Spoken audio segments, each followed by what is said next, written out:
Good morning to all let's to memorise something channel तरफ समस्त को स्वागत ओटीटी एग्जाम 2025 आज आम सीडीपी रो पेपर 1 पेपर 2 जहाँ जहाँ क्वेश्चन आसे से सब को नहीं गोटे प्रैक्टिस सेट 30 टी क्वेश्चन आनीछु। चलो तो देखिबा कौन कौन रही प्रश्न। निम्नोक्त मध्यरु केउटी जैविक परिवर्तन नुहे सानरु बड़ हेबा वर्ज्यवस्तु त्याग करिबा खाद्य ग्रहण करिबा समवयस्क मानक सह मिलामिशा करिबा। ठीक अछि केउटी उटे जैविक परिवर्तन नुहे नुहे कहिछि सानरु बड़ हेबा उटे जैविक परिवर्तन वर्ज्यवस्तु त्याग करिबा उटे जैविक परिवर्तन खाद्य ग्रहण करिबा उटे जैविक परिवर्तन समवयस्क मानक सह मिलामिशा करिबा उटे जैविक परिवर्तन। ओके विद्यालय जावा पे शिशु अनिच्छा प्रकाश करे यह मानसिक स्वास्थ्यर केउ कारण सह संपर्कित मनस्तात्विक ना आवेगिक ना शारीरिक ना सामाजिक। यदि आम देखा तो ये कौन हम ना मनस्तात्विक कारण सह संपर्कित। ओके श्रेष्ठ बुद्धि संपूर्ण पिला बुद्धियांक केते श्रेष्ठ बुद्धि संपूर्ण पिला बुद्धियांक निश्चित रूप केते 90 रु 110 ना 120 रु 140 ना 80 रु 90 ना 110 रु 120। यदि आपण माने देखिबे कि श्रेष्ठ बुद्धि संपन्न 120 रु 140 90 रु 110 ये होची साधारण बुद्धि 90 रु 110 साधारण बुद्धि 110 रु 120 बेसी बुद्धि। ओके श्रेष्ठ बुद्धि हेले 120 रु 140 80 रु 90 हेले अनग्रसर बा मंथर होई थांती। ओके केउटी पेशीय कौशल भित्तिक शिक्षण नुहे दौड़िबा चित्र आंकिबा टाइप करिबा पहरिबा कोटा पेशीय कौशल भित्तिक शिक्षण नुहे निश्चित रूपे हमर टाइप करि शिखिबा एउटे पेशीय कौशल भित्तिक शिक्षण नुहे। ओके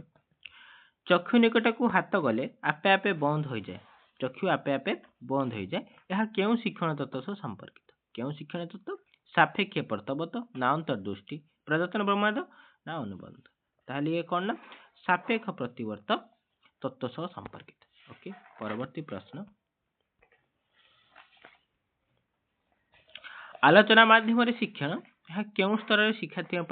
अत्यंत उपयोगी आलोचना माध्यम शिक्षण यह केउ स्तर शिक्षार्थी अत्यंत उपयोगी होता है। निश्चित रूप से उच्च प्राथमिक प्राथमिक नुहे प्राक प्राथमिक नुहे कि माध्यमिक नुहे उच्च प्राथमिक शिक्षार्थी मान क्षेत्र यह अधिक उपयोगी होता है। निम्नोक्त मध्य केउटी शिक्षण पारदर्शिता हासिल परिवर्तन उपादान केउटी निश्चित रूप गुणात्मक शिक्षादान होची आमर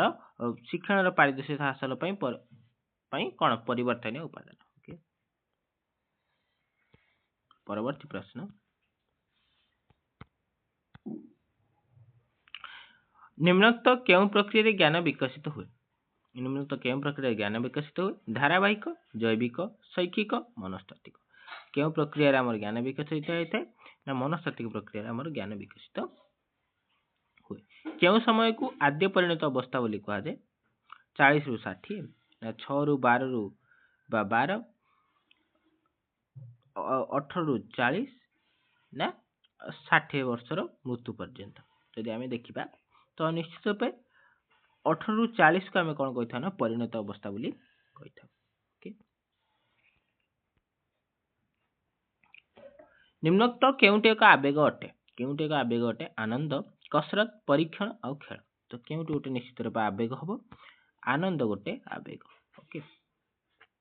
परवर्ती प्रश्न केते वर्ष बयस शिशु द्रुत गति भाषा शिक्षा करें केते वर्ष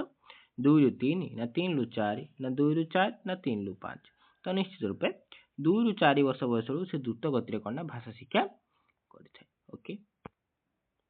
परवर्ती प्रश्न देखिबा खेल होउची बाह्य नीति नियम न मानी केवल निजे स्थिर करिथिबा नीति नियम व्यक्ति जो कार्य निजे आनंद करते एक कथा किए कहिथिले कि खेल होउची गुटे बाह्य नीति नियम न मानी केवल निजे स्थिर करथिबा नीति नियम व्यक्ति जो कार्य निजे आनंद पई करिथाय व्यक्ति जो कार्य निजे आनंद पई करिथाय एक कथा किए कहिथिले एक कथा हमर बेटेलहेम कहिथिले। ओके जो शिक्षण को आम मन रखिपर बहुत दिन मन रखिपर पूर्व पठित विषय को उपस्थापना हेले चिन्हिबा एसबू प्रक्रिया को कौन कह जाए विस्मरण स्मरण अभिज्ञता ना अनुभव आम तो कौन कही था ना स्मरण बोली कही था। ओके परवर्ती प्रश्न केउ मनस्तात्विक वृद्धि विकास उभय को शिशु को एका अर्थ व्यवहार पाई कही था केउ मनस्तात्विद कौन ना वृद्धि और विकास को शिशु क्षेत्र में एका अर्थ व्यवहार पाई से कही फ्रांक ना हॉलक ना गाल्टन ना गेसेल एक किए कही निश्चित रूपे गेसेल कही शिखा व्यक्ति शारीरिक और मानसिक स्तर में सुस्थ रही दरकार कौन ना शिखा व्यक्ति शारीरिक और मानसिक स्तर में सुस्थ थी दरकार यह शिक्षण क्यों तत्व पर आधारित अंतर्दृष्टि ना सापेक्ष प्रतिबद्ध ना अनुबंध ना प्रजत्न प्रमाद तो निश्चित आंसर कौन हम ना प्रजत्न प्रमाद। ओके प्रजत्न प्रमाद तत्व उपर आधारित कौन शिखा कि निश्चित रूप जड़े व्यक्ति शारीरिक मानसिक स्तर में सुस्थ थी जड़े शिखि पार। ओके दौड़ा पहरवा लेखा इत्यादि द्वारा कि प्रकार विकास जदि आम दौड़े पहरिले लेखिले आम कि विकास साधित सामाजिक पेशीय आवेगिक ना मानसिक तो निश्चित रूप से पेशीय विकास साधित कारण मांसपेशीय कार्य आम यह सब करुचे। ओके परवर्ती प्रश्न निम्नोक्त मध्य क्यों प्रक्रिया रे धारणा दीर्घस्थायी हुए नहीं क्यों प्रक्रिया धारणा आम जहाँ भी ग्रहण करूँ दीर्घस्थायी हुए है परीक्षण पर्यवेक्षण मुखस्थीकरण अर्थ प्रस्तुति शिक्षण तो जमी देखा तो ए सब सबुठ वीक पॉइंट हूँ मुखस्थीकरण आम कौन जिन को मुखस्थीकरण कले कौन आम दीर्घस्थायी हुए ना। ओके परवर्ती प्रश्न शिक्षादान को सरस सुंदर फलप्रद करने कौन आवश्यक पड़े सूचना ना श्रेणी परिचालना ना उपकरण ना शिक्षक शिक्षार्थी संपर्क तो निश्चित रूप कौन हम ये ना उपकरण आवश्यकता कौन अधिका पड़े कौन पाई शिक्षण को कौन शिक्षादान को सरस सुंदर आउ फलप्रद करने। ओके परवर्ती प्रश्न विश्लेषण ठीक विपरीत कार्यटी कौन विश्लेषण ठीक विपरीत कार्यटी आप जानते राइट आंसर संश्लेषण। ओके नेक्स्ट क्वेश्चन केउ साधन व्यवहार करने द्वारा उपस्थित व्यवहार एक तुलनात्मक मान निर्धारण करा पारे नहीं केउ साधन व्यवहार करने द्वारा कौन हुए ना आमर तुलनात्मक मान निर्धारण करा पारे नहीं ऑप्शन ए निर्धारण मापक ऑप्शन बी जांच तालिका ऑप्शन सी घटनावली विवरणी ऑप्शन डी पर्यवेक्षण तो सठिक उत्तर कौन हम निश्चित रूप ऑप्शन बी जांच तालिका। ओके शिक्षार्थी मान निर्दिष्ट शिक्षण दुर्बलता जानापी निम्नोक्त मध्य क्यों परीक्षा कर शिक्षार्थी मान निर्दिष्ट शिक्षण दुर्बलता जानापी क्यों परीक्षा कराई निश्चित रूप आमर क्यों परीक्षा कराई वार्षिक परीक्षा ना एकक परीक्षा ना क्रमोन्नति परीक्षा निदानात्मक परीक्षा तो निदानात्मक परीक्षा आमर कराई कौन निर्दिष्ट शिक्षण दुर्बलता जानापी ये परीक्षा कराई। ओके नेक्स्ट क्वेश्चन निम्नोक्त मध्य क्योंटी वस्तुनिष्ठ प्रश्न नुहे कौन कहीं गोटे वस्तुनिष्ठ प्रश्न नुहे बोली से पचार समयान प्रश्न मेलक प्रश्न ना बहु विकल्प प्रश्न ना मुक्त उत्तरमूलक प्रश्न समयान प्रश्न हो कि बहु विकल्प हो कि मेलक हो सब गुड़ा गोटे कौन ना वस्तुनिष्ठ प्रश्न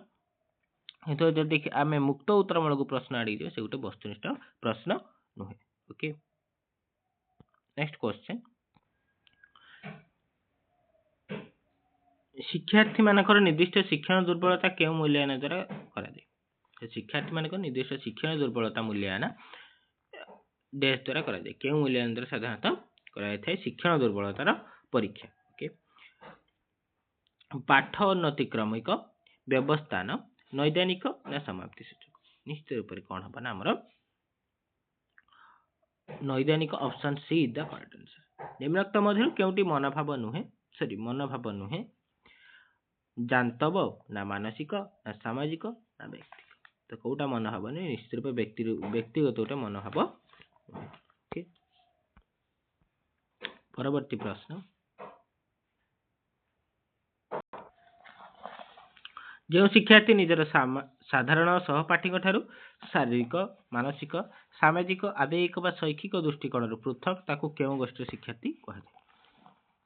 क्यों गोष्ठीर स्वतंत्र आवश्यकता विशिष्ट शिक्षार्थी मंथर गति शिखुवा शिक्षार्थी साधारण गति शिखुवा शिक्षार्थी क्षिप्र गति शिखुवा शिक्षार्थी तो आम कौन कही था निश्चित रूप में कही स्वतंत्र आवश्यकता विशिष्ट शिक्षार्थी। ओके परवर्ती प्रश्न देखिबा बेसी बुद्धि संपूर्ण पिलांक बुद्धिआंक केते बेसी बुद्धि संपन्न बुद्धिआंक साधारणतः पिलांक बुद्धिआंक साधारणठू अधिक होइथे साधारण होइथे हमर कोन 90 रु 110 ताठू अधिक माने कोन 110 रु 120 110 रु 120 बेसी 120 रु 140 श्रेष्ठ तो करेक्ट आंसर कोन हो निश्चित रूपे 110 रु 120 ओके नेक्स्ट क्वेश्चन निम्नोक्त मध्यरु केउंटे प्रतिभाशाली शिक्षार्थी क्षमता अटे ओके से जे प्रतिभाशाली शिक्षार्थी क्षमता कोटा निश्चित रूपे हमर हबो विचारधारा को अधिक प्रयोग लक्ष्य व्यक्तिगत आचरण प्रदर्शन विश्लेषण क्षमता प्रदर्शन ना उपरोक्त समस्त यदि आम देखा विचारधारा प्रयोग मध्य करिथांती लक्ष्य व्यक्तिगत आचरण करिथांती विश्लेषण दक्षता प्रदर्शन करते तो करेक्ट आंसर उपरोक्त समस्त ओके परवर्ती प्रश्न देखिबा शिक्षार्थी केन्द्रिक शिक्षादान रे के केन्द्रबिंदु शिक्षार्थी केन्द्रिक शिक्षादान रे के केन्द्रबिंदु होइथांती शिक्षक ना शिक्षार्थी ना शिक्षादान प्रक्रिया ना शिक्षण उपकरण निश्चित रूपे शिक्षार्थी जेहेतु शिक्षार्थी केन्द्रिक प्रक्रिया निश्चित रूपे ना शिक्षार्थी केन्द्रबिंदु होइथि अभिज्ञता भित्तिक पाठ्यक्रम रे कहा पर अधिक गुरुत्व दिया जाय अभिज्ञता भित्तिक पाठ्यक्रम रे कहा पर अधिक गुरुत्व दिया जाय शिक्षक ना शिक्षार्थी ना पाठ्यपुस्तक ना शिक्षण प्रक्रिया निश्चित रूपे कहा पर अधिक गुरुत्व दिया जाय था ना शिक्षार्थी पर अधिक गुरुत्व विषय वस्तु केन्द्रिक शिक्षा रे कहा विकास पर प्राधान्य दिया जाय विषय वस्तु जो केन्द्रिक शिक्षा रे कहार विकास पर अधिक प्राधान्य दिया जाय निश्चित रूपे बौद्धिक ना शारीरिक ना सामाजिक ना वैयिक यदि आम देखा निश्चित रूप से बौद्धिक विकास पर आम धारणा दिया जाए आज आम बछा बछा 30 प्रश्नर आलोचना करदेले आशा करुँच भिडियोटी आपण मानक भल लगे निश्चित रूप लाइक शेयर एवं सब्सक्राइब करदेवे आपण मैंने यदि आम टेलीग्राम चैनल जॉइन करना निश्चित रूप जॉइन करने धन्यवाद।